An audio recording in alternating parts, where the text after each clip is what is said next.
My mom would be at all my sporting events. Let's say I was playing football, okay? My mother would be on the sidelines, and if the play on the field started going one way, my mother would run along like, Mark, get him, get him. I'd be like, oh my gosh. I'd get in the huddle with the other guys. They go, Mark, is that your mother? I go, no, I never saw her before in my life. See, the greatest gift my mother ever gave me, she believed in me. I have overdosed on drugs on 3 occasions where I should have been dead. But I believe I was kept here for a reason. You show me your friends, I will show you your future. How do I know this?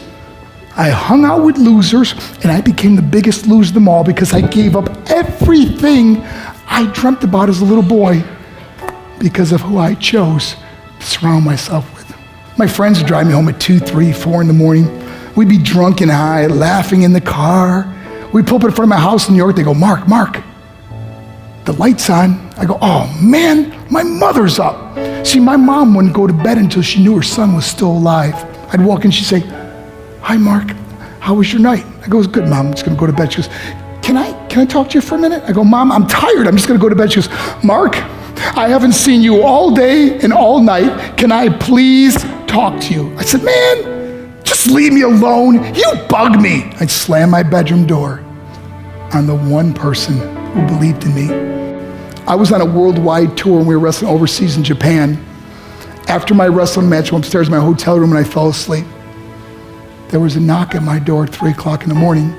I got out of bed and I looked through the safety window and I could see it was a Japanese promoter. So I opened the door and he said, Mark, you need to call home. There's been an emergency.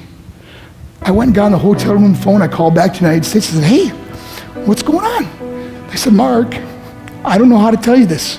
I said, just tell me what happened. All of a sudden they started crying. They go, Mark, I can't tell you. I said, just say it.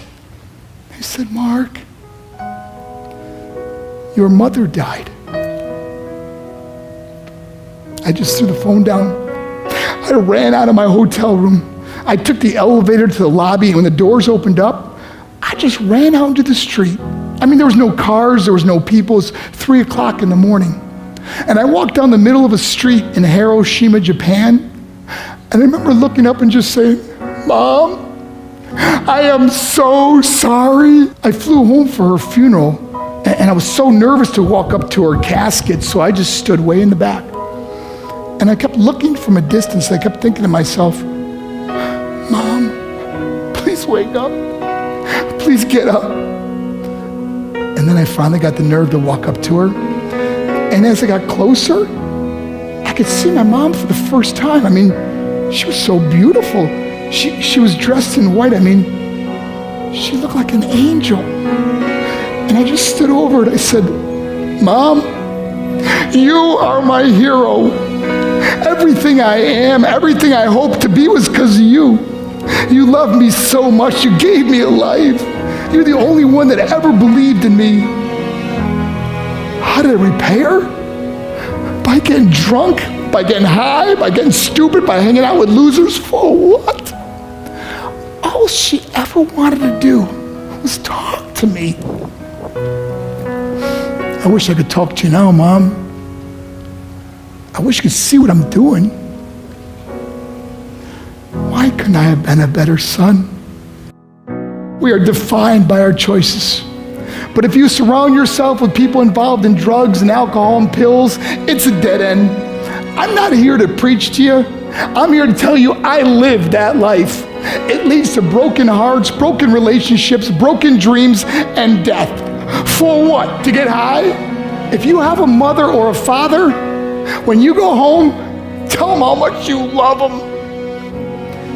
See, my whole life was about being rich and famous. I had to be a millionaire. I had to win the race. I had to win the race at the expense of my marriage, my family, my friends. For what? To be all alone in the world? I learned what is truly important, and that is how precious this gift of life is, and our families, and how quickly it can be taken away. See, I no longer live in time, I live in moments. See, it's not what's in your pocket that matters, it's what's in your heart that truly matters. Love Love is just a word until somebody comes along and gives it meaning. You're the meaning.